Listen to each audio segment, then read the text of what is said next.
What's Let's up, do it. everybody? I'm your host, Coach Joe Strong, here with another powerful episode of the Business of Strength podcast, where you can hear the tips, tools, and interviews to turn your passion for strength into a profitable business you will love. Just a quick reminder, September 18th and 19th, the annual Business of Strength Gym Business Retreat of the Year is happening again in beautiful sunny Scottsdale, Arizona. That's September 18th and 19th. This year's theme is Interns to All Stars. We're going to roll out the start to finish complete playbook on developing employees from the recruiting to the hiring to the onboarding to the developing to the pay scales to everything in between. How do you get a great intern and turn that person into a manager, leader, part owner in your business like we have done over the last 20 years since 2006, with two of our employees now taking ownership shares in our company, and the majority of our interns, or the majority, I should say, 100% of our management team being made up by former interns. We're going to roll out that blueprint. We've invited some of our heavy hitter gym owner friends to come and speak at the event. Mark Ennis from Power Strength.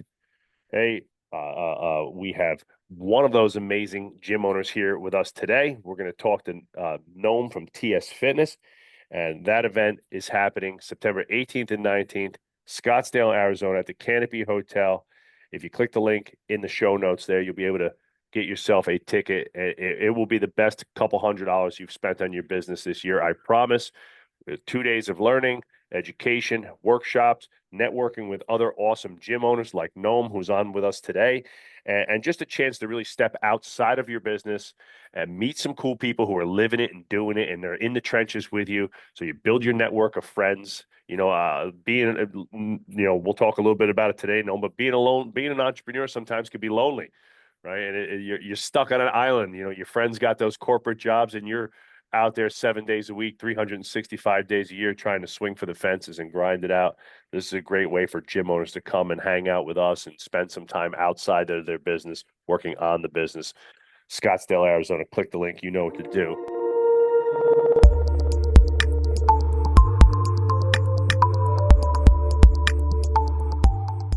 I'm here with my good friend Noam from TS Fitness in the most difficult, most competitive, most amazing city in the world, New York City.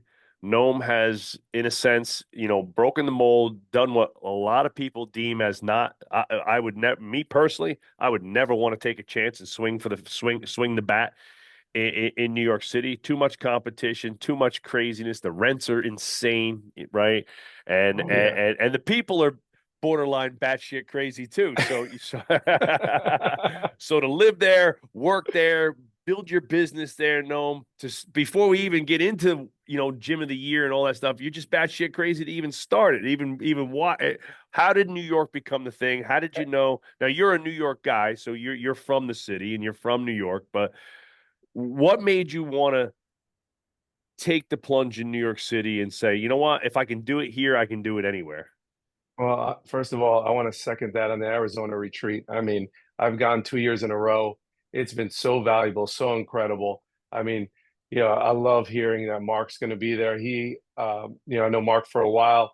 He's been an incredible impact. I mean, just with like two or three sentences, that guy can change the trajectory of your business, and he Oh did yeah. that with me. So really, really happy that he's coming. And I value it so much. I'm bringing my fitness manager this year. That's So that's a awesome. big investment for me to take him all the way to Arizona. And I know he's super excited about it, and I see I I mean, mean, you've been great this will be your value. third year in a row, right? That's right. A lot of the people in our private consulting group, the Strongest Year Project, a lot of them bring their management and their team. And so I think Joe P, another Gym of the Year candidate. Joe's doing a great job this year. I think he's bringing his whole team. He's bringing like three or four people. In the past, I know Mike Lissy and the crew out at RAF, and when they roll deep, they roll with a giant squad coming out every year. And I think as a gym owner and as a businessman, right? Because that's really, the key determining factor is at some point in your career and mine and Joe's, and you see some of the people who are really excelling in the gym game, is they went from gym owner to business person. And there's a point in their career where they were the owner operator gym guy. They were the fitness guy, the strength and conditioning coach, the speed coach, whatever it was. In mine and Joe's case, we were like the performance gurus in our area. You Yeah. were you were celebrity They were trainer, right? Like they were in every seat. Yeah. right, and you're doing everything, and then all of a sudden you become a real business person, and you start looking at the data, you start looking at the metrics, you start looking at the systems, you start looking at your hiring process, and it's more than just being a great coach and being a great trainer, and where you're at now with TS, right? Small changes really make big swings over the long haul, and you look at something like simple like you know um improving your capacity a little bit, which we've done over the last year or so, and really just finding creative ways to improve the limited space that you have in a tight Manhattan market. If you can get one more person per hour at Noam's rates of around, let's say average rates getting close to $600 a month. If you can get one more Mhm. person per hour into your space per group, that drastically changes the long-term progression of your profit and your gross margins. And when you look at, like, if it's, oh, everything's about money, everything's about making money. Well, all businesses are in business to make money, and a healthy business Yeah. that makes money it is afforded some of the spoils of that, and one of them obviously is healthy profit for the ownership and management. But the other thing is a healthy payroll. It's Yep. benefits. It's getting to take one of your key Yeah. employees to Arizona, right? Those things Yeah. don't happen if the company is struggling financially, right? Like Exactly. nobody's going to Arizona if TS is hemorrhaging money, right? And Yeah. so when people listen to our podcast or podcast about finances, and there seems to be tremendous talk about profit and money and extracting money from clients. We never want to think about that in a negative way, but as a business grows, we serve our clients by providing a fitness and wellness solution to them. For that service, they exchange dollars, right? They pay us for that service, for our expertise and time. And if we do it right and we get all the numbers right, we get the people in the right spots, right? We get the right people in the right seats doing the right jobs.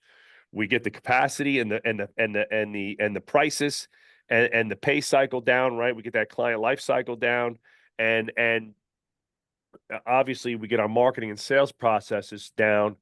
Now we have a healthy business that runs well and can afford to do what we like to say. You get to do cool shit, right? You get to take people out for cool Yeah. lunches and dinners. You get to bring them to business or strength events. You get to take your team out for, like, what we do. You do a similar thing with Team VH Day, where we shut the gyms down for a day, take everybody out in the city. Yeah. Last 2 years, Gnomes met us Yeah. out on our Team VH Day to crash in Team VH Day, right? Love it. I'll And do it uh, again. and we're Can't happy to wait. have them, right? We're happy to have them. So, uh, And so that creates some good retention too, yeah. like that type of investment. And I think you shared something with me the other day on Instagram. I think it was from Danny Meyer about Hmm. like paying people well so Yeah. that they Yep. they you know they feel valued. I mean, we always want to invest in our people with education and growth opportunities, but paying them well. And that's something that we'll talk about later that I've really learned over the last year because we did create a great culture that people were like, "Oh, we were paying them good." But what I realized is I want to pay my people even more to Hmm. show the appreciation, especially when the business is doing well. Um, so that's something that I think Yeah, I mean, is something I'll for discuss. whatever reason, I think because I grew up in the service industry, I grew up in the restaurant business, right? So my Hmm. mom is was a lifetime in the restaurant business, right? So from everything from the bottom of the barrel, where my mom was literally a bus girl, line chef, waitress, bartender, to owning a restaurant, owning a bakery, owning a luncheonette, and being a head chef at a place and stuff like that. Like, so she's run the gambit. But I grew up in the restaurant. I remember I was born when I was born, when I was about 4 or 5 years old. My mother had an Italian luncheonette at a farmer's market out in Sparta, New Jersey. That was her first, like, place, and that was so I grew up serving people. I grew up, would you like some more water, ma'am? Can I get you napkins? How would you like some dessert? Yeah, You know what I mean? So you grow up in that environment where you really have to earn your money in a sense, right? And I think there's a yeah, great correlation. I hate to say this, but I love hiring coaches and trainers who have service experience, whether they were bartenders, waitresses, waiters, things like that, worked at bars and things like that, because they're used to, if you don't give good service, you don't get good pay, right? And now we live in a different world now. Where now like the barista makes you coffee, she spins the thing around and it's like a 22% tip. It's like, get the fuck out of here with that shit. I know. Right. But Oh obviously man. when I was a kid, it was like, yo, if you wanted a 20% tip on $100 bill, which was a big You have deal in like 19, to go above and 89 or beyond. some Yeah, shit. Yeah, yeah, you had to that's go right. above and beyond. So those people had to be leaving the restaurant going like, wow, your son is such a good boss, but he was so attentive. Yeah. I felt like he was such a nice I kid. He mean, helped us, that's the type of thing you do. And then for our industry, I always looked at it like, if that was my motivation, which was money at that time when I'm 12, 13. I think I started, the first like official, unofficial like job, I was probably 11 when I started busting tables at one of my mom's restaurants that she was working in, probably completely illegal and definitely illegal now. But I can remember it clear as day. I remember being exhausted, tired. It's like 10:30 at night. We had gotten there at like 4:30 pre-shift, right? I worked all night. The restaurant was very busy. It was like a busy Friday or Saturday night. And I remember leaving at the end of the night. And at the end of the night, if you've ever worked in a restaurant, what happens is the waitresses and the waiters all tip out the bus boys, right? So it's usually like 10 or 15% of their total. So if you get $100, let's say each waitress made $100, I'm getting $10 per person, $10 to $15 per waitress. If I was really helpful, maybe they'd give me a little bit more, right? I remember walking away that night, my first day bussing tables with $70. I was 11. I thought I was fucking Daddy Warbucks. Like I was like, I'm rich, bitches. I'm going straight to the candy store. What you gonna do now, Mom? Right? I'm getting a roll of quarters for the arcade. I'm going straight to the candy store, straight to the movies. Right? I'm paying for that shit myself. And I remember that. I I love remember it. having that like. And then my mom's like, "No, you're gonna put $50 in the bank, and you get 20 bucks." I was like, That's "Wait, right. that's a bunch of bullshit."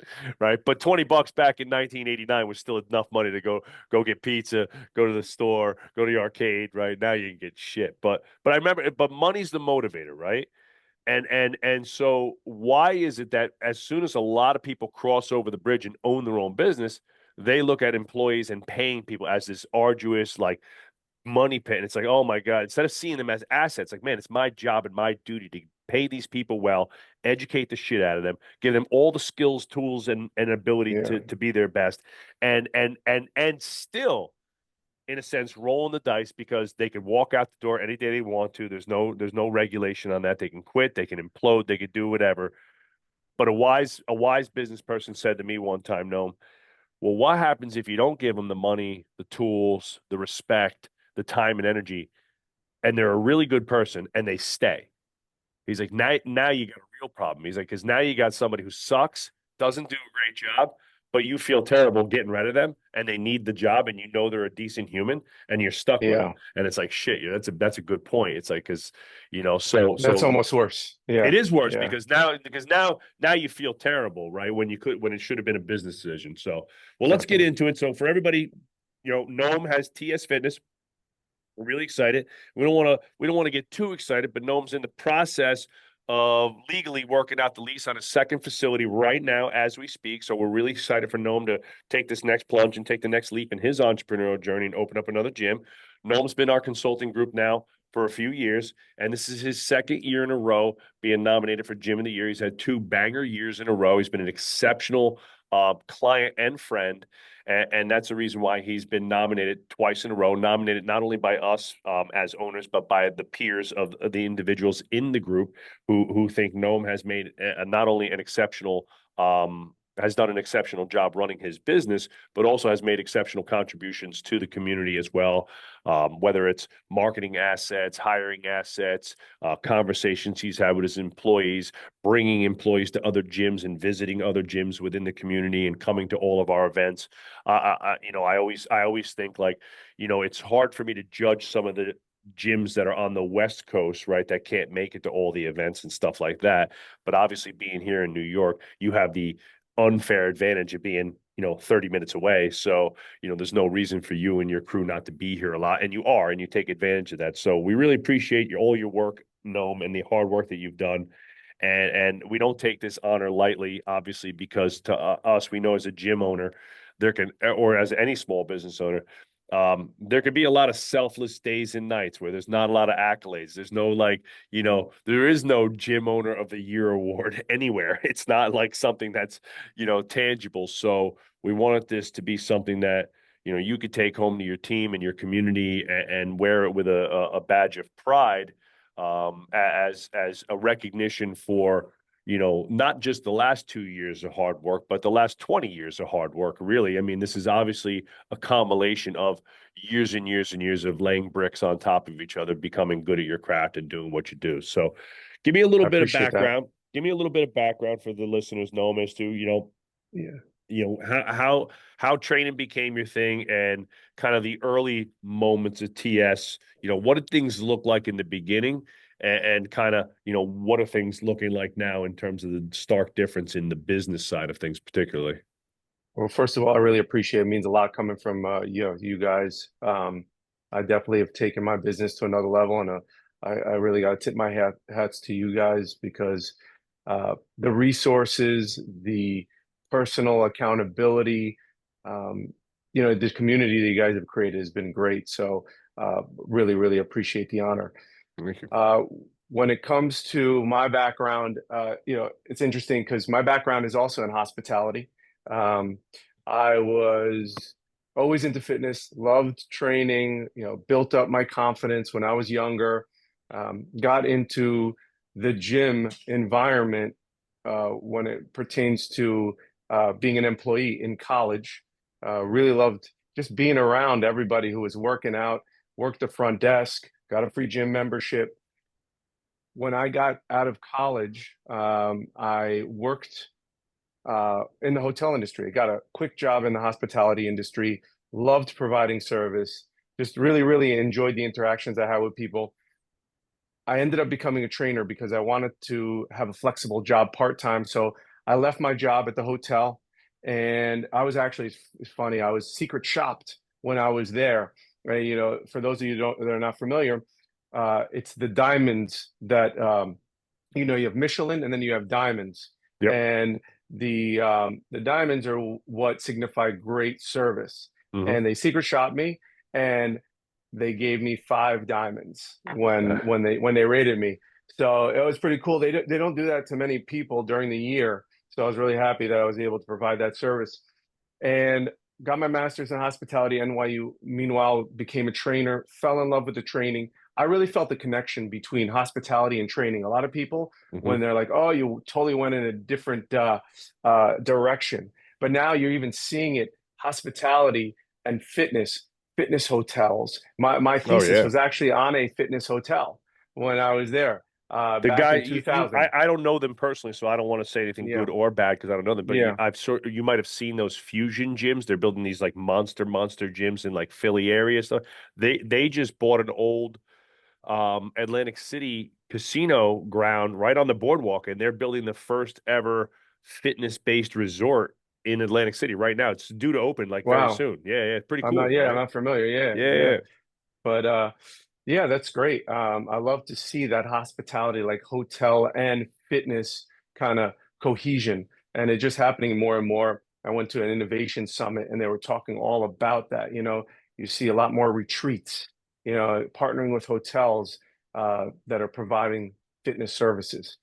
So Yeah. yeah, so I went through the personal training at a big box gym position. I did the assistant manager, did the personal training manager, decided to leave that, became independent. I remember the moment where I was basically running from all 4 corners of Manhattan, Lower East Side, West Village, Upper West, Upper East. And I was just like, what am I doing? I was like, this is such a not an optimal way for me to have a career. So took what money I had no idea what I was doing, opened up a gym, 2011, 1,000 square feet, just me, and I had a trainer. So one of the advantages of being a personal training manager is you knew how to hire. You had no Hmm. idea how to really lead people, you knew how to manage, you Sure. knew how to tell them like exactly this is what you need to do. These are the numbers you need to hit. Then all of a sudden I'm responsible for marketing. I'm responsible for sales. I'm responsible for the culture of the gym. So in 2011, opened up TS Fitness, stands for Together Stronger. And then about 4 years into that, decided to move locations. I had a team of 3 trainers. We shifted into small group training. Just by chance, one of my coaches had gone to Results Fitness, and she Oh, kind of sure. came back to Out in San Cosgroves. Diego with Cosgrove. Yeah. Yep. Yep. And she came back and started showing me what they were doing over there. And I was just like, this is our new model. But you were So, and for that timeline, you were way ahead of the game. Like very few yes, people were doing small, small group. like the type of what is very Yeah. common now. So just again, just for people listening, the industry has normally been a situation where you have class-based products, CrossFit, step Yeah. aerobics, boot camps, things like that, and Or then one on one. one-on-one training, right? Yeah. Small group kind of fits that middle, that let's call it that $300 to $600 range where people are still getting a customized product, but not individualized, not one-on-one and or not some, bogus, just one size fits all kind of boot camp style. Exactly. And we've seen like an explosion of that happen over the last, I would Explosion. say, 10 years or so. Yeah. So, and yeah, there's not many people that in New York City that do this type of small group training too, which is interesting because it is such a great model. So yeah, shifted into a larger location, been there since, survived COVID. COVID was I mean, prior to COVID, we did small group training and we did HIT classes. Our HIT classes were 10 people max. So it wasn't really a big revenue driver. It was more of like a lead magnet for people that would come in, see what we were doing on the other side, ask what that was, notice that they weren't getting the results from group fitness classes, which are majority like cardiovascular, not really so much weight training. Or if it was weight training, it wasn't really, you weren't really watched. A lot of injuries happened. So we started being able to pull, let's say 5% of the people that were doing group fitness into our small group training. COVID happened. Our classes, our HIT class that was in a small room did not fit the bill anymore. People who did not want to be in a closed room with 10 people, sweating, high intensity type of stuff. So I knocked down the wall. We completely opened up our gym. We optimized the space with some help, obviously, from, other gym owners, getting great advice from them on how to optimize the space. And we went all in on small group training.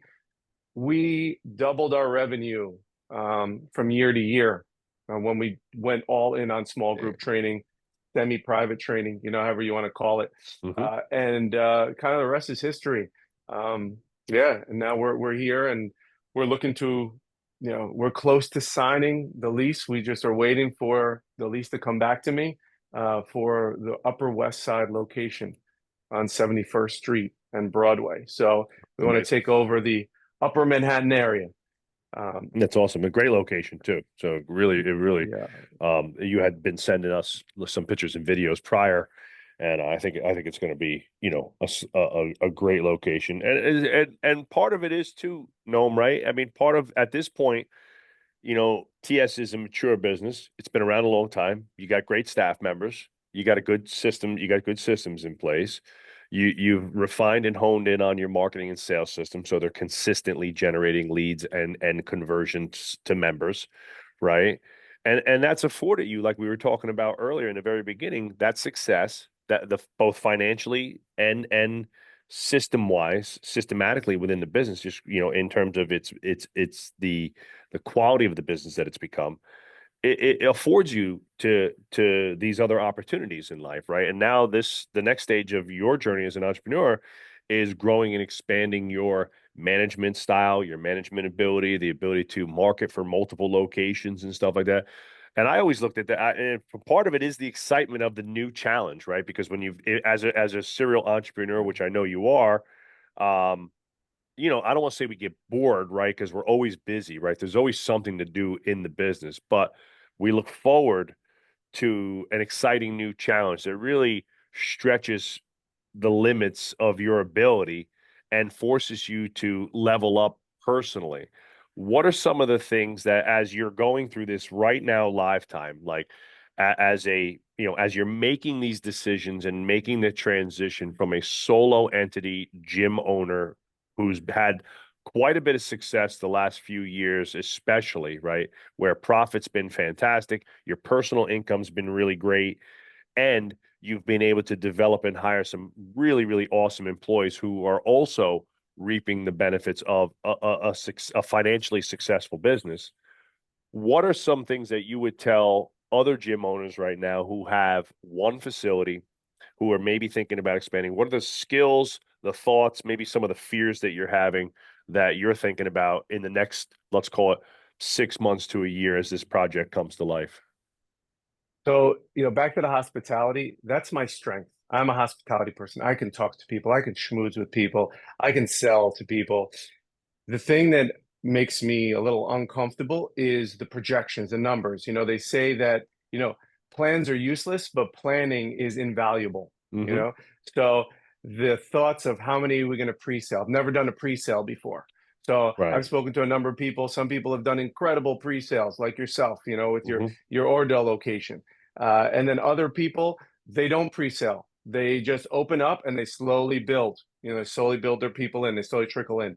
I'm really going to try to do a really big pre-sale with a 50% discount and then a percentage Hmm. lifetime value Like a founding for members, obviously, founding like something like that. members, exactly for the first year, and then lock in like a 3% increase each year, which I think is Hmm. something that we spoke about. Yep. That unfortunately I did not do in my first location. Which another thing is you learn a lot of what you should not do. Your first location is tainted by you.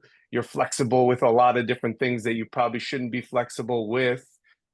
So, making sure that the culture is built on, specific kind of,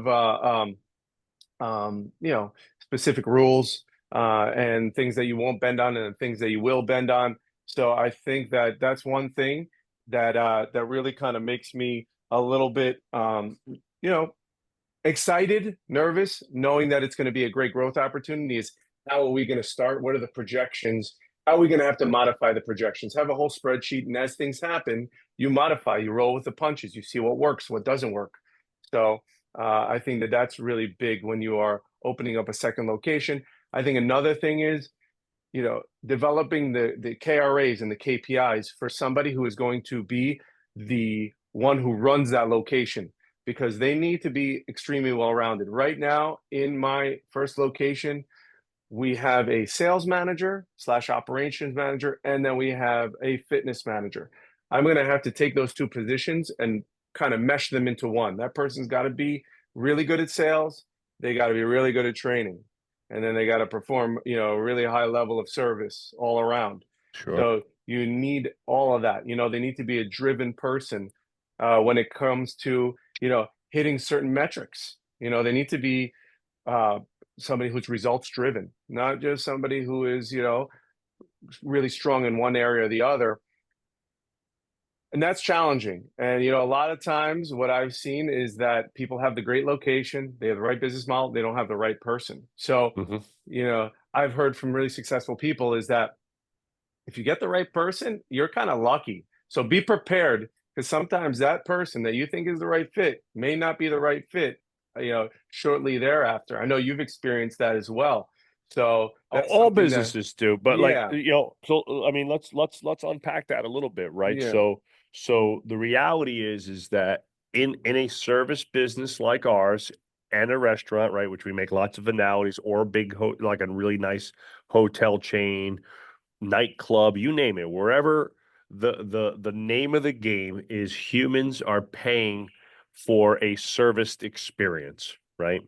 And in that, okay, the number one determining factor in the success of that service business is generally the compilation of the people in that business, right? The people you hire. They're going to make the greatest impact. They're going to be directly interfacing with your clientele, aka servicing them, right? Whether in our case, it's the product we serve is fitness. In the case of the restaurant, it's food. Okay. But again, very similar in terms of how it works.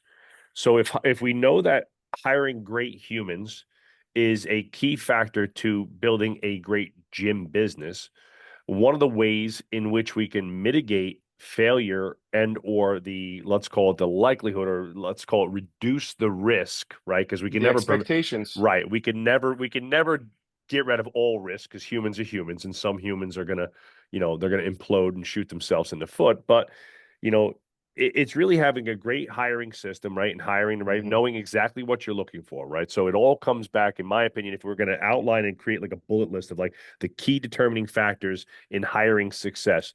Number one is having an accountability chart, knowing what you're hiring, right? It's like I got to Mhm. know the role, what those people are supposed to do, and kind of where it fits Yeah. into my business, right? So if you're looking for a sales and marketing person, where is it on the accountability chart? Who do they report to? What are their duties and responsibilities? What KPIs am I measuring to measure their success, right? So there's a series of things that kind of have to happen. The second thing, in my opinion, is knowing your core values and your mission, and making sure that you're hunting for people who get excited about those core values and mission. Do you see those core values in them during the interview process? When you explain the mission, when you tell them where the business is going, are they excited? Yeah. Do they give you references to your core values? If you're explaining your core values to them, they're like, oh, well, that reminds me of something in my life where I was this or whatever, right? If you tell somebody that your goal is to open up 5 gyms, do $10 million a year in business, and they're not like jumping out of their seat excited about being on that boat or being on that ship and taking that opportunity with you, they're probably not that great of a fit, right? And then last but not least, I say, this is a long one, but we won't unpack the whole thing, but it's the ongoing, the ever going, the evergreen developmental process. When you hire somebody, Noam, Yeah. does the managing of those humans, educating those humans, and helping them navigate not only their business life but their personal lives ever stop? Does it ever stop? Never. Never. Never. Yeah. Never. Yeah. I'm not saying I don't ever want my employees to hear this and think it's like a negative thing, but my employees are like my children in a very mature, business centric way, but I care very deeply about all of them. And every single person that we've ever hired gets hired with the utmost hopes that they're going to turn out to be an amazing human, an amazing employee, that our clients are going to love them, that they're going to produce great work for the business, the team, and themselves.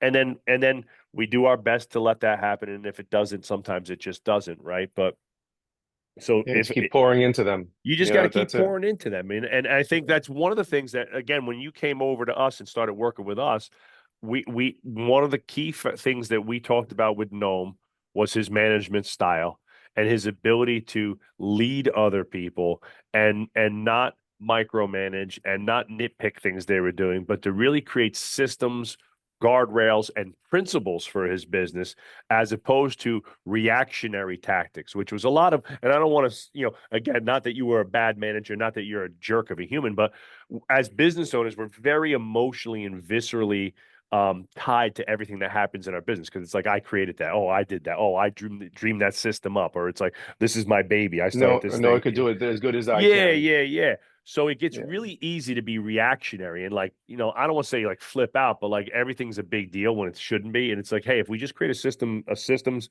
principles, and guardrails, and we let the principle, we explain the principles, we teach the principles, and we let people govern themselves within the principles, they feel like they have autonomy and say in the business, within the guardrails of what the business needs, in a sense.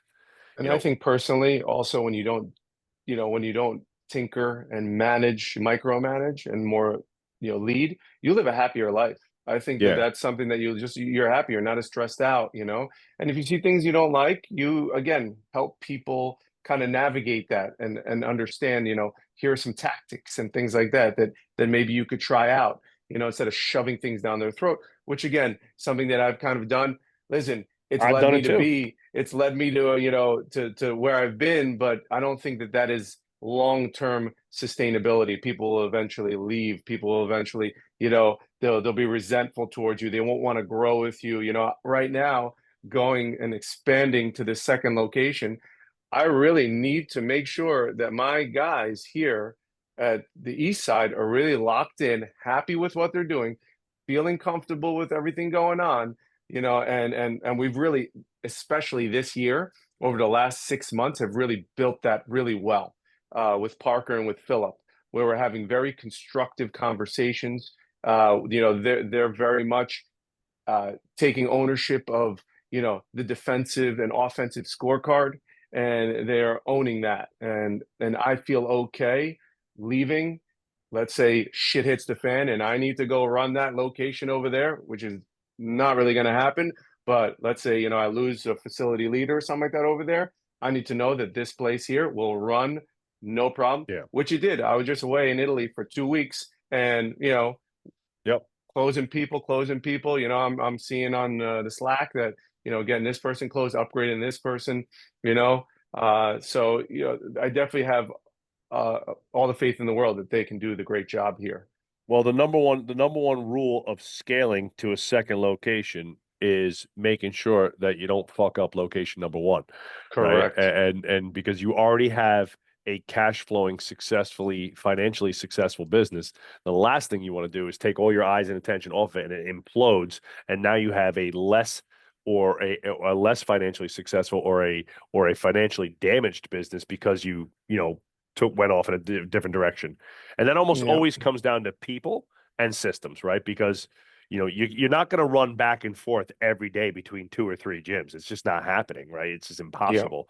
So you have to have great systems, and it really has to, and great people to run the systems, people who believe in the systems, and people who are involved. And somebody, and I think like we've done a good job. I know you do a good job of allowing free speech in your meetings and things like that. And we have conflict. Like we yell at each other all the time in our meetings and shit, right? And in a good way, because people are passionate about our systems, our processes, and our people. And it's like, hey, if something's not working, Mike's not afraid to come back to me and say, hey, man, like the way we're doing this, this sales jargon sounds great, but the way we're doing our onboard, it's just not really that pertinent and it's not functioning that well. And it's like people are trying to use this system, but we're not really using it. It's like, all right, great. Well, that's great feedback.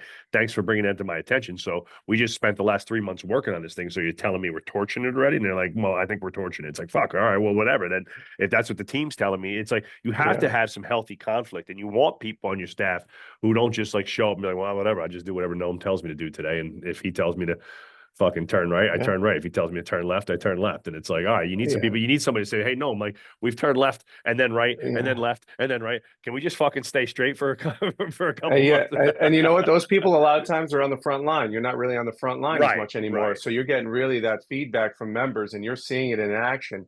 So you're seeing, I've had to right. step into some sessions because Philip's been away by choice and step into, we could have definitely covered them, but I was like, you know what, let me help out, Yeah, and I've seen some things that I'm like, oh wow, this is really working well, or like I wanted to make sure that we were doing this, and I'm like, you know what, that's kind of just it's kind of challenging, to yeah. to put that into play. And imagine doing 20, 25, 30 Yes. hours of that a week. I'm like, I'm tired after 3 sessions. I'm like, what are these guys feeling? Well, So it's easy to be an armchair quarterback on Monday morning, yeah. right? I'd be like, Oh yeah. gee, if I was Aaron Rodgers, I would have thrown that thing deep, man. It's like, okay, pal. All right, dude.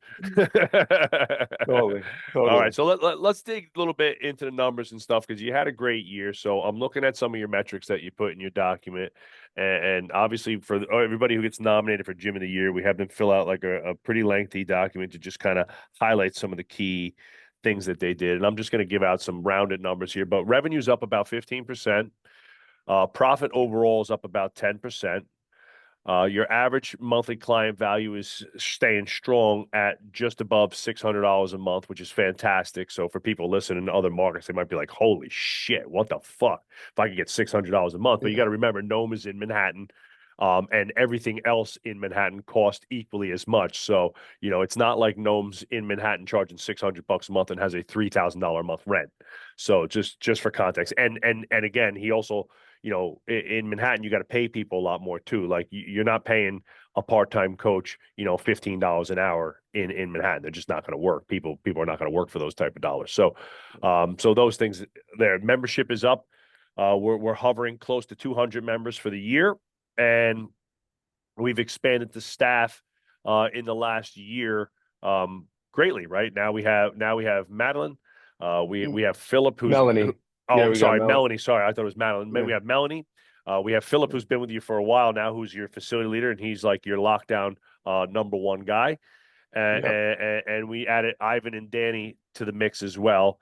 And as And we we got as Parker in sales. and you got Parker in Yeah. sales. Now with Parker, with the crew that you're hiring now and the people that are your more recent hires, is this in anticipation of the expansion project, Noam? And are some of these people probably going to come with you over to the new facility? What's your plan for moving the puzzle pieces around once you get into number two?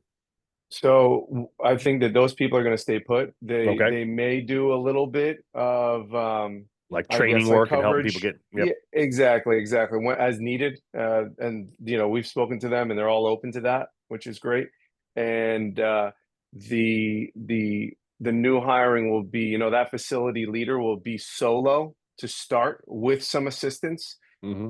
Yeah, one thing, I did speak about earlier that that person's going to be doing the sales and they need to do all this, but they're going to have a lot of support. They're going to have Hmm. the support from me, from Philip, from Parker for sales. You know, that person might be training. They might not be able to do a sales, call or a sales walkthrough or something like that. Parker, we're going to block times for him where he will be going to the west side, taking care of that, where I may go, where Philip may go. I know when you guys launch your location, you guys, you're doing a lot of running around to get it off the ground. Yep. It's a whole team effort. Yep. So, we do have the ability to get to that location in 25 minutes. So, Yep. somebody needs backup. We're there to support that team member. We don't want them to feel alone, like an island kind of Yep. thing. And then as soon as we get to, a certain amount of members, I'd say 50 members, we're looking to bring on another full-time coach. That's So great. again, I think that the model that you guys have done, that a lot of other people have done, with having one session go on, 7 people, with two people there, or Hmm. 1.5. I think you do Hmm. need two if you really want to maximize Two. the revenue there. Yeah. That's the game plan. So That's awesome. yeah, And are you is the plan to hire that person for a little bit for sure. and have them train at TSHQ for for a month or two or a Yep. couple of weeks and get them kind of As soon as acclimated I to the systems, sign, as processes, soon as and I people? sign, yep, Okay. exactly. As soon as I sign, uh, So we can expect in that the next lease. couple of weeks the hiring call signs or the bat signs going up, and That's right. we're gonna start looking for the next facility leader for TS number two. Well, we already have two strong candidates. I have a Great. guy yeah, he's I really like him. He's Awesome. he's he's got great experience. He actually manages a team of 40 right now, but he's really Wow. excited for something new. That's And fantastic. yeah, it's interesting because we talk about uh, like he's created a good culture. Unfortunately, his leadership culture, like the people above him, have really presented him with a lot of challenges and have not really invested in him. And that's what's frustrating to him. So that's Sure. why he wants to go. We had a Yeah, similar situation with one of our newest hires, Tyler, and and I don't know anything about the place he was at, so I won't divulge their name or give any insights there. But he was just unhappy with his personal development and the fact that like anytime he brought something to the table, idea wise, or wanted to be more involved in any of the business doings, they kind of poo pooed it and just like, hey man, just just train people and we're good to go. And that works for a lot of people because some people do want to just like come in 9 to 5 lunch pail style people who are like looking to check in, check out. And but in a small business like ours, Gnome, I think that we often get caught up in the situation where there are lots of business details that have to get done, and we're always looking for those kind of hybrid employees who can bridge the gap and become little mini entrepreneurs, or as our friend Zach likes to call them, entrepreneurs, where they can understand the business, they can contribute to some aspect of the business, sales, marketing, finances, whatever it might be, right?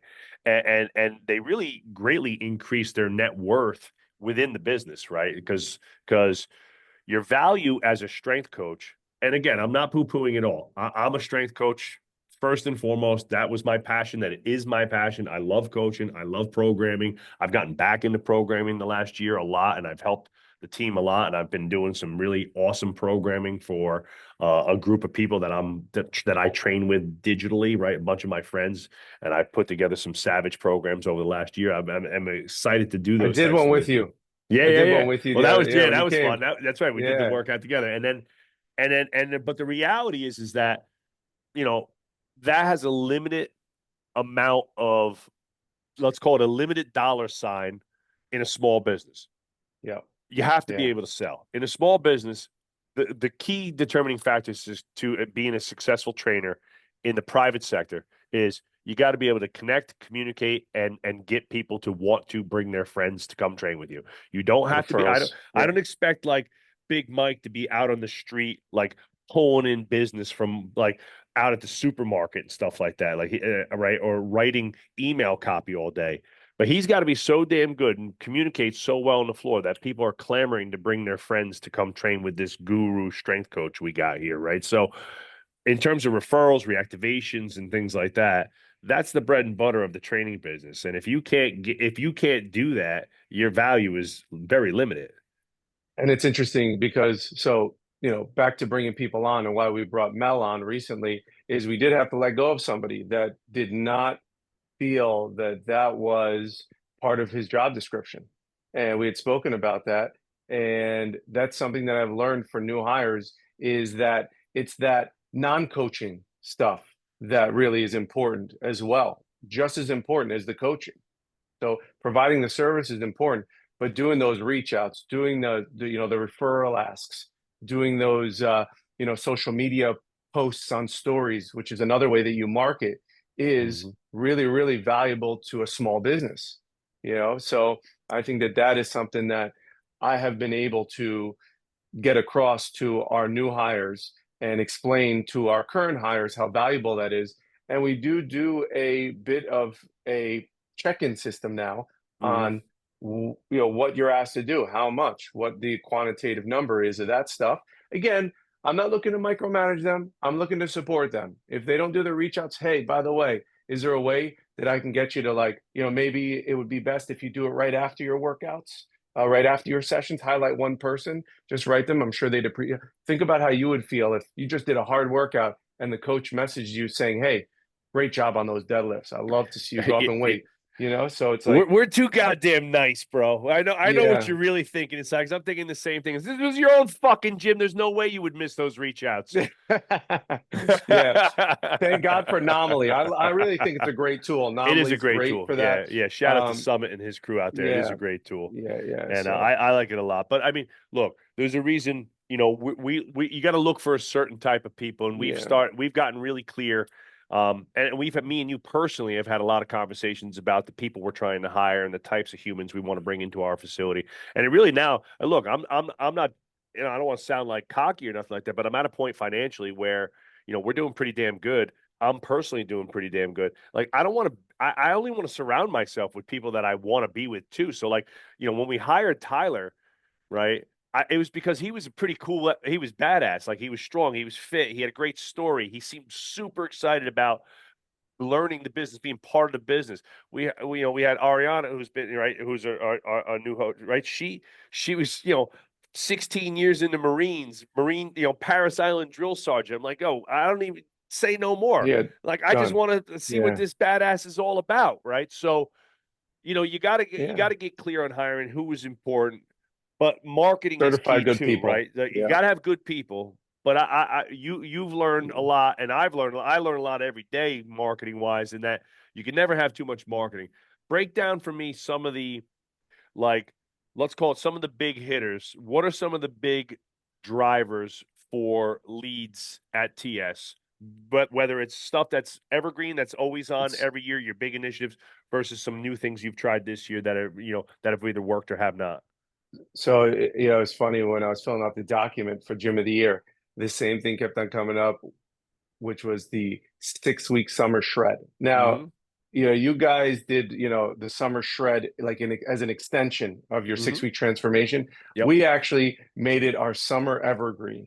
And Mm-hmm. that has helped us close, I would say, Can you since just Memorial elaborate on Day. that a little bit? What you Yes. mean by that? So You it's did run a 4-week program though, didn't we you? did we ran a 6 week transformation. 6 weeks. Okay, you We did. did a Okay. 6 week transformation in April. Okay. We ran that. Usually it's just a nutrition challenge. We get a couple of externals. We get a couple of people that will sign So on so to your memberships, spring 6 week transformation was mostly a internal nutrition. nutrition Yeah, and like accountability challenge for your current members. exactly. It's great for social Yep. proof. We get a lot of before and afters. We get a lot of content from it, videos. We get people bringing in some of their friends. It's something I actually work with. My wife is a nutrition coach, so we have a lot of fun with it. And that usually, generates some money. And what's cool is I get the whole team involved in it. And this year, if we all dropped about 1.5% body fat, we all went out for a team dinner, which everybody That's did. that's cool. So that was great. Well, we went 1.5, like we combined it all together because we have a couple of people that don't need to lose body fat percentage or anything like Yeah, that. yeah, But yeah. yeah, it was great. Good team builder. We did that, and then everybody was running. Right after the 6 week transformation, I ran mine a little early. Right after that, they started Hmm. running Hmm. their 4 week, summer shred. Now, a lot of business owners in the group, they stack on their 6 week transformation with a package. I've never Yeah. done that. I always just make it internal. I don't know why, but we just never did it. I guess it's a scarcity mindset of mine or something like that. Hmm. But what we ended up doing was we ended up offering the 6 week summer shred as a 499 12 session package, which is very discounted for us. It's like a Hmm. Hmm. 50% discount over six Hmm. weeks, 2 times a week with our, nutrition packet, accountability coach, all that type of stuff kind of Hmm. rolled in. And what we started using it as a like fallback, you know. So we pitch somebody, oh, it's too expensive. We say, well, we're offering this 6 week summer shred. We sent it out on, we posted a little bit about it on social media. I used it as, newsletter material for non-members. I used it as referral ask for current members. If you want to bring in a person, we're offering this special deal. Hmm. And we have had since Memorial Day, about 15 signups. We've Wow. actually increased the price to 599. So um, we've And now generated, this is like your upfront offer. So people are buying like it basically, so 12 sessions, it could be 4 or 6 weeks, depending on how many sessions they're using or whatever. But yeah, it's a defined package. It's, hey, you're gonna get 12 sessions, you're gonna get a little meal plan, a meal guide, yeah. you're gonna get some calorie templates, you're gonna get attendance tracking, we're gonna do all these Get the things. M body, all that stuff. Right, Yeah, okay. M body begin So at the end. But we actually have been using it as a fallback. So we'll tell them what our prices are. If they're like, oh, it's a little too expensive, well, we got this special going on for the summer. So we don't lead with that. We first of right, all see if we pre-qualify them to see if they can afford our, 600 every 4 weeks or 700 every four right, weeks price. And then right. we pitch that. And most recently, you'll be really proud of this. We have ditched the 50% off. We are doing $100 off. This is something Joe has been working on me for about last year Three, to tell me this two is like years. fucking 5 years in the making, You're bro. making me look bad. I'm All right. Anyway, not saying yes. it's bad, No, but no, you but it got to took remember. again. Look, for It's a context, mindset thing. I gotta give some Yes. context here, right? Though, Yeah. Noam had a great front end offer that worked amazingly. Like, I'm not saying it wasn't Yes. working, And it but still is working, but it we were still leaving a lot of works. money on the table. But And you get to a yeah, point in the business's success yeah, and revenue where you no longer have to, drop trousers, let's call it, yeah. Okay. to win a client over, Yes. and you Yeah. can still give them a great experience and give them a little bit of a financial discount without losing half up front. Now, and again, Yes. the context that I want for people that listen is, as Gnome's team has grown and stayed with him, right? And not to give away anybody's like personal income here, but they're making more money too. And it's like, if the business doesn't raise its rates or change some of the systems in the ways in which they do business, going from half off your first month for every client that's ever walked through the door at TS to $100 off, well, that's that person's bonus money. That's their increase in salary. You have to look at those things. Like I said, the first thing we talked about, you're no longer a gym owner. You're a businessman. And you have to run a smart business. And one of the things that stuck out when Noam started working with us was like, why the fuck are we giving your business is super successful, your And sales process are awesome. Why the fuck are we giving away half off to and every a member? 2 week money back guarantee, which again, there'd be a handful of people that would be like after 2 weeks, they'd be like, "Hey, I want my money back." So you're Yeah. talking about that lost money as well. So Yes. yeah, doing the $100. But what we do, to be transparent, is we say it's $100 off the first month. Now again, something that I will do in this next location is everything will just be month by month. We do a Hmm. 3, 6, 12-month program, complicates Right. things, So a lot of gives people a complexity. lot of Right. different options. But Parker's gotten used to selling that. He does it well. I know how to do it as well. That's a way that, New York City people, they will, get all of a sudden really busy and want to cancel their membership. And we have been able to retain a lot of people for longer by doing that 3 month, 6 month, and 12-month program, Sure. and actually charge them the difference if they want to cancel early with complete understanding, no hard feelings.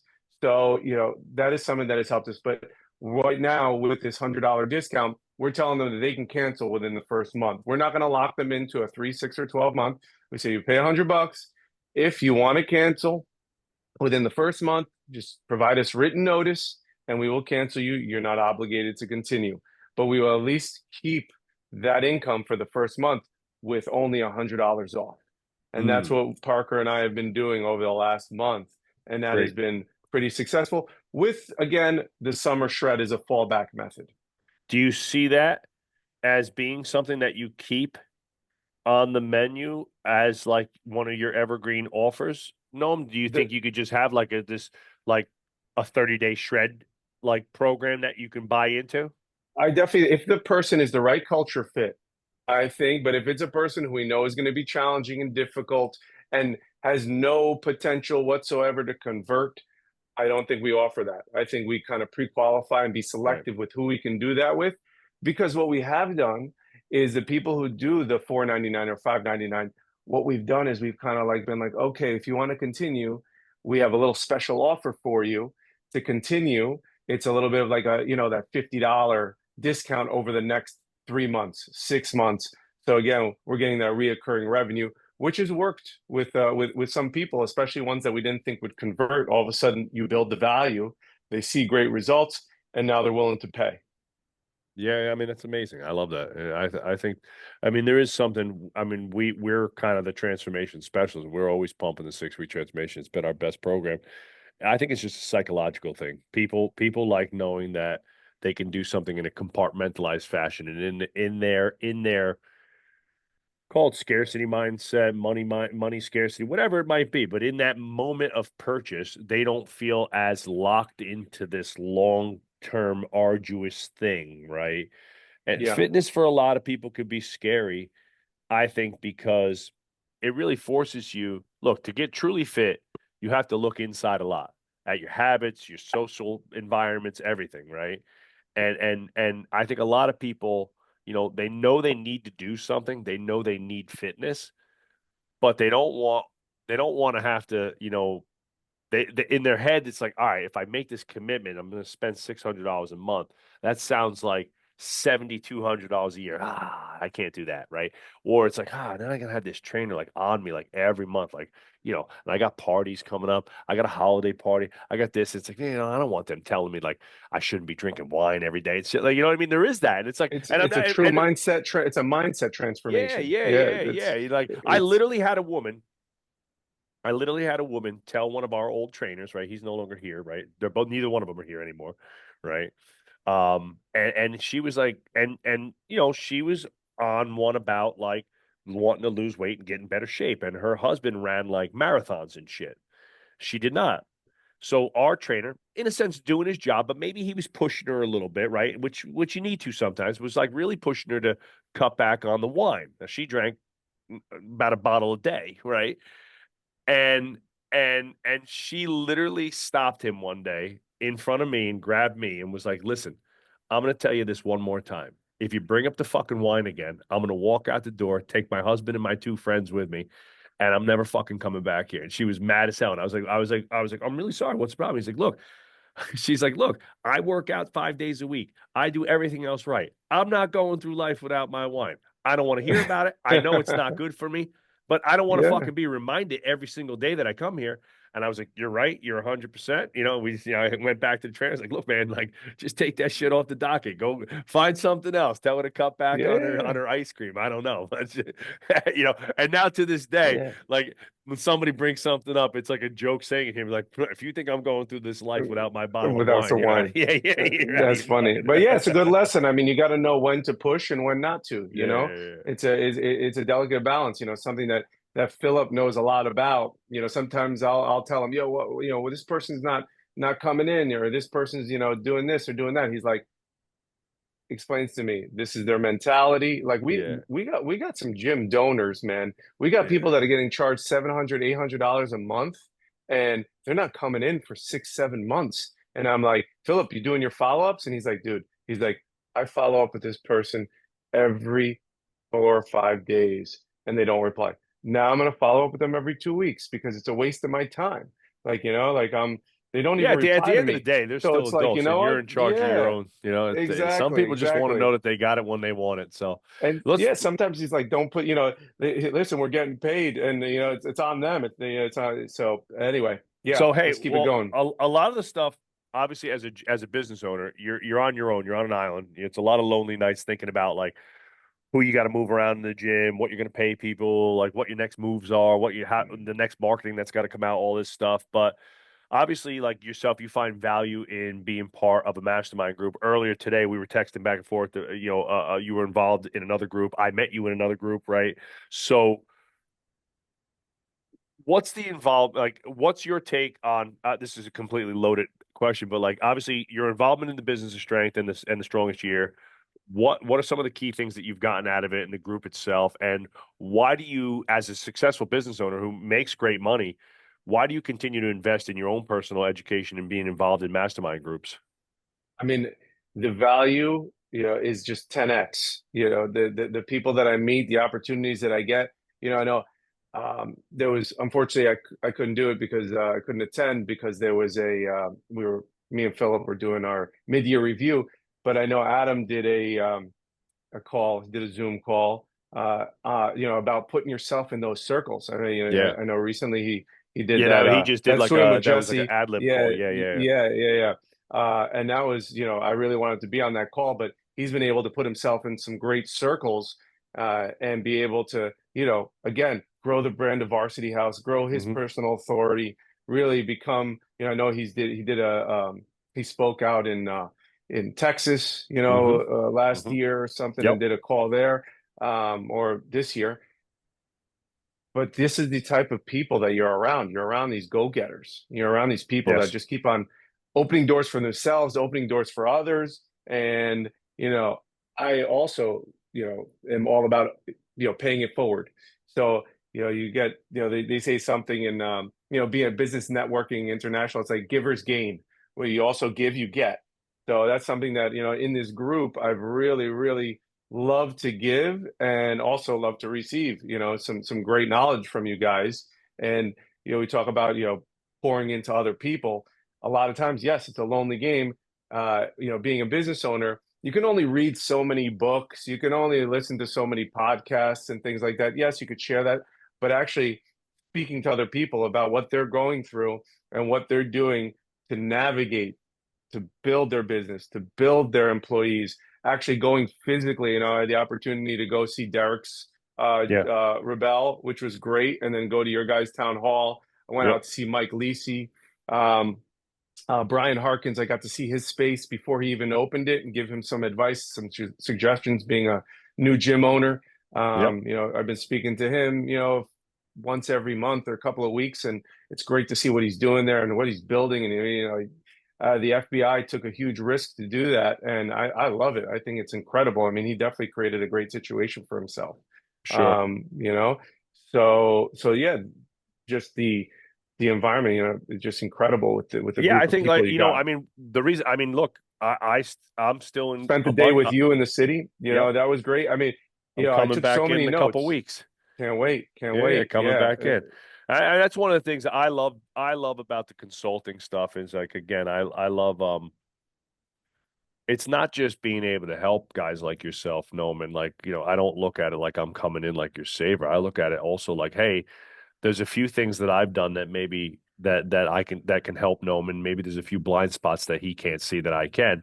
But also, it's what can I learn from Noam? And I've learned a ton from you guys, right? It's like you come in, you see a sales system, what you're doing with Parker, your onboarding systems and stuff like that. I love the training systems that you guys and how you guys organize your training in a small, narrow space that's kind of like, forces you to do things a little differently than maybe I can do here, where I have like almost unlimited space, right? Comparatively, right? So there's so much to learn from each other, and if that's your mentality anyway, I think almost everybody who I meet in a mastermind group who's successful in the group too, right? Because there are also people who join groups and they're like, I don't know, I don't even, sometimes you could ask, like, why did they even join this group? If you're going to come in and like, well, I already know that, or they're standoffish or whatever it is, right? Like, I always come into groups with open minds, and the first thing I do is like, all right, there's easily, a dozen people in this group that are doing something way better than me, like, and I even our group where like Dan and I are technically like, the leaders, right? Like, it's like we're the ones, laying out the yellow brick road for everybody and trying to like come up with the direction of the where we're going and help everybody's businesses, right? We're the coaches, right? But there's arguably 10 gyms in the group who are doing some aspect of the gym game, whether it's customer service, sales, marketing, community work, right? Or the actual training model. Like, nobody in the group is a better trainer than Dustin up at Advantage. That guy's a fucking savage. Like, he's a beast. He eats, sleeps, and shits training ad nauseum, to the point where it's almost hindered his business because he's so stringent on what his training product will be that he'll burn everything else, to make it to make Keep that going. yeah, to keep that going. And he's done, but for a while it was a crutch. Now he's the only game in town because he's the only one who's that good. And like, he's literally got NFL guys flying from all over the country to go train in freaking Marquette, Michigan, in the middle of nowhere in the Upper Peninsula. It's freezing ass cold up there. And I think, like, when you look at that, it's like, man, what an opportunity you have, whatever the cost, right? Most masterminds are somewhere between 10 and like 25,000 a year, right? Depending on, and I think we're like in the middle of that, right? So the reality is like, you know, let's just say, for the sake of this argument, that if Steve Jobs said to you, no, if you give me 20 grand, I'll teach you everything I know about business. I would fucking do that in a second. Like, 1 second, I would do that. So I think, like, when you look at the totality of the people in mastermind groups, and you have the ability to pay for a cheat code to take a spaceship or a time machine through their lives and skip through all the mistakes, successes, trials and tribulations, hiring problems and issues, so that you don't have to, or at least if you can navigate them faster and more efficiently when you do go through them. To me, it's worth every penny and then some. I'm in 3 different mastermind groups right now. Dan and I are probably spending somewhere close to 100K a year on education right now. And we're having the best year we've ever had. We're having the most success. Our businesses are the most successful they've ever been. And we're personally making the most money we've ever made. And I'm still dumping a giant punch of it into education, because I know, but to get where we're at now, to get to the next thing, to get to the 20 gyms, or to get the consulting company to quadruple its reach, right? There's a skill set or a thing that I don't know that's holding me back, and somebody out there knows it. You know what I mean? And it's just kind of like that same mindset. So talk to me about some of the big things coming for this year. Obviously, we're opening the gym. What can we expect from TS? What are some of the big goals and challenges we're facing this year as we expand, and obviously trying to hold the line in one facility while we grow and launch the next? So, to our marketing, I think you were talking about earlier, is like, what is the, um, best source of our marketing? Still has to be online. I know Mm-hmm. that for you guys, Meta is kind of the way that you go. Ours is Google, Google Google Ads, Ads. and the website. One thing that I've always kind of like been able to do, and part of it is being in New York City, is be mentioned in articles, as an Mm-hmm. expert coach. And those backlinks have really helped us Mm, with domain authority, and domain sure. authority is really when people Google personal training, Upper East Side, we are the ones who come up. When they do even group fitness classes, weight loss gym near me, we're up there. Yep. And, that again has to do with SEO and that Google authority. We had our first client come in through ChatGPT. Now with ChatGPT, they need to be very specific. There's no geotagging. So you have to be very specific about what you're looking for.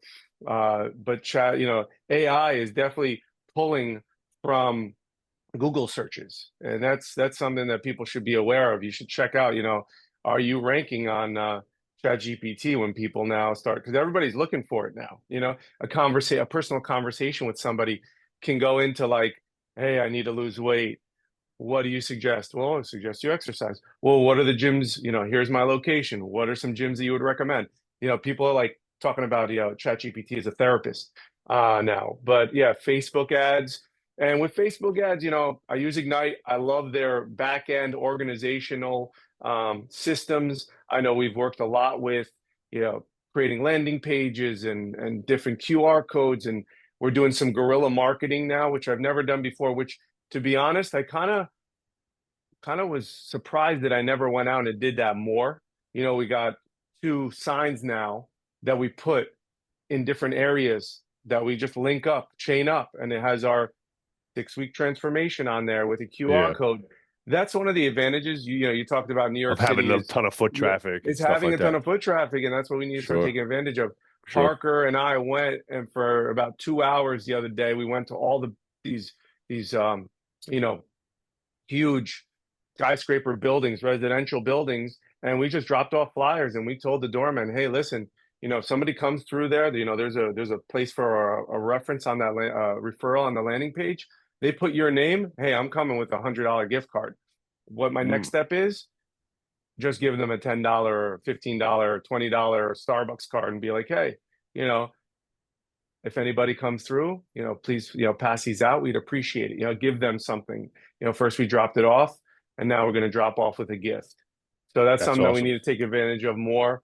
I actually have started doing some corporate wellness, which is cool. I did 2 groups of Bloomberg this year.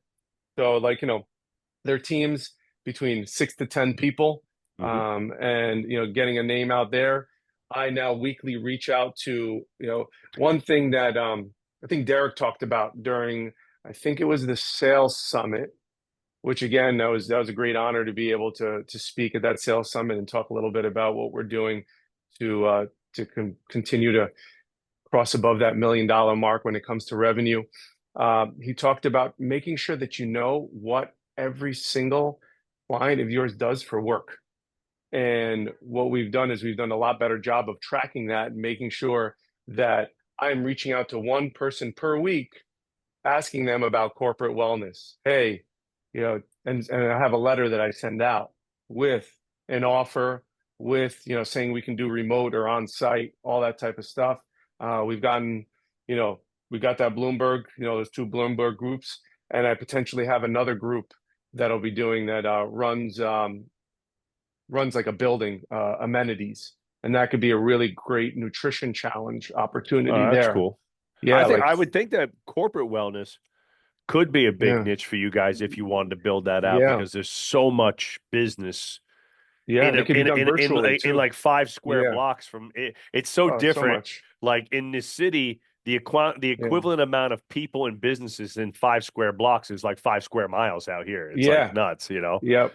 And Yeah. like when you were telling me like, oh no, I remember we were looking at spaces or something. I was like, no, why wouldn't you ever want to go here? He's like, it's too far. Nobody would ever go. I was like, it's like 10 blocks. He's like, that's like 35, 40 minute. That's like a 35, 40 minute walk or like a Convenience 20 is minute key. subway. Like nobody's doing Yeah. that. I was like, Well, that's one big advantage. My space is, it's 2.5 avenues for a train in my current location, which is definitely it's it's definitely a challenge, and it's taken me a while to kind of build Right, up. because But what this, is two and a half long avenues in New York, long avenues for people yeah, is it's like about a 10 to 10-minute 12 minute walk. walk. Yeah, Yeah, yeah, yeah. yeah, yeah, yeah. Yeah. People, they want convenience. They want right there. And that's one of the big advantages to the second location is the 1, 2, and 3, it literally half a block. Oh, You yeah, know, that's great. I was able to get from Flatiron to the location in 15 minutes. Yeah, that's So, great. being close to a subway is a game changer for New York Yeah. City, Yeah. You don't think about gyms. stuff like that when you're in a suburban markets like we're in. No, Obviously, we're people looking got to for like drive. They're shopping used to centers where people driving. are coming to Yeah, come into a yeah. congregation center in a sense. Exactly. Yeah, they're That's okay getting amazing. in their car. So yeah, one thing that I really, have always been well, it's probably been the last year, is I really, really, I mean, watching that scorecard. I mean, there is a direct relation to how many leads we get, to how many members we sign up. A lot of times, yes, you have the leaky bucket and things like that, but we've really, I mean, with Parker, with our constant sales workshops and things like that, and all the different things that we can offer to people, we really have been able to plug up, those holes. And now it's really about making sure that we are getting the amount of the leads that we need in. Because Yeah. a lot of, unfortunately, there's high volume, but a lot of them they're garbage. Especially in Right. Meta, they're tire kickers, or Sure. they're also like, holy shit, you're $600 to $1,000 a month. They're thinking sometimes, it's going to be Yeah, like yeah, yeah, yeah. 250, something like that. Well, I mean, I mean, look, if yeah, you can get 10 to 15% of your Facebook leads or digital leads to yeah, convert, that's like that's a it. ginormous, Yeah, that's a fantastic. yeah. So, And then the other thing is the attrition. We do get people that move a lot higher. There's a lot of people that move in New York City yeah. compared to the suburbs. So you're getting a lot of people that, their shelf life in New York City, again, back to how expensive it is maybe 3, 4 years before they move out. So, it is a good lifetime value that we have. We have, about a $5,500 lifetime value of a client. But if you think about that, that's like a year, maybe a year and a couple of months, because people Yeah. move. All of a sudden, people also need to save money for houses, for children, things like that. And then we get a lot of long-term holds, which is always like a challenge for us, especially in the summer. And back to, the I know one of the calls that Dan had, again, value of the group is, those summer systems, those summer moves that he had, doing those types of things. Member Appreciation Day that we did. We're doing a sleep workshop in August to get people in, some guests in, about how you shred, you lose weight, you maximize benefits when you sleep better. We're doing a flash sale for our 6WT in August. We are trying to get some like even the trainers. What happens is, like, when I do trainer events here, a lot of these trainers are influencers. So getting them in, having them post about the gym gets eyes on my gym. So we did one in February with this Hmm. app that's like a find your trainer. And we got a lot of eyes on the gym, and we got people, asking us about our gym and coming in for, studio tours and things like that. So these are all different types of marketing plays that we have, to get more focus on our studio. And That's amazing, obviously, and I see yeah, you do like you do like so. Obviously, I follow in depthly what you guys do because I work with you personally as a coach. So, Noam does some really cool organic social media as well. Which, again, like if you're not paying for social media ads, he's not saying that you don't need social media. He's just saying that, where he's allocating his ad market spend is on Google ads because they seem to be local people who are searching for personal trainers near their location, which has been a better conversion tactic than higher meta intent. than meta Yeah. ads. But he's still got great social media. He's still showcasing his ideal clients. He's still showcasing success. He's still doing some fun, creative stuff with. Always seems with his shirt off. I don't know what he's doing, but always with his shirt off, It's a right? lot less now, though. Always trying to show those abs, right?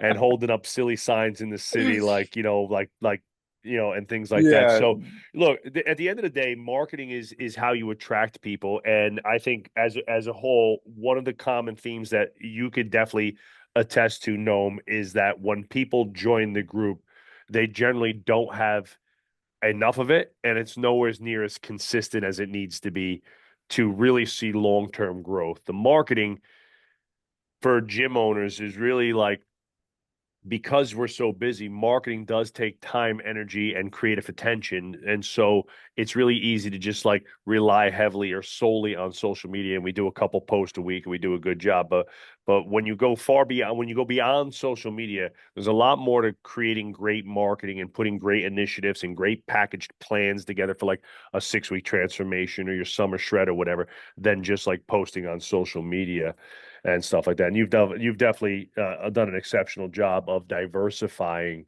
your lead acquisition, so you're not a one trick pony. So if the Google ads do dry up, you're not shit out of luck and kind of and stuck, right? Which is what happens to a lot of Yeah, you people. got to have that So glove. Yeah, you you got got to to have have that the glove, glove. right? You got to be constantly thinking about And what other avenues of marketing can I exploit here. So let's talk a little bit about last question here is, obviously the group, coaching, things like that, but you're a big reader, as well as myself. What are a couple books that you've read this year and or otherwise that you think are incredibly impactful for young entrepreneurs or gym owners to read?